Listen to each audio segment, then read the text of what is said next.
Өтіп берсең, алда жүре бер. Махаббат бар жерде қайдағы ақша? Әй, қанша керек? 100 мың.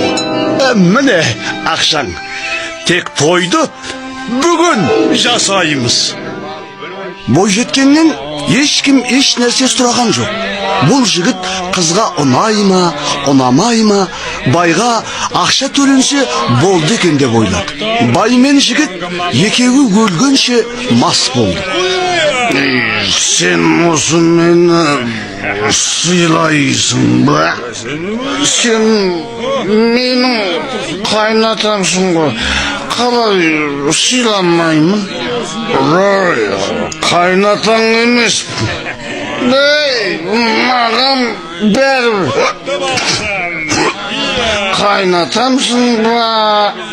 Жоқсың ба?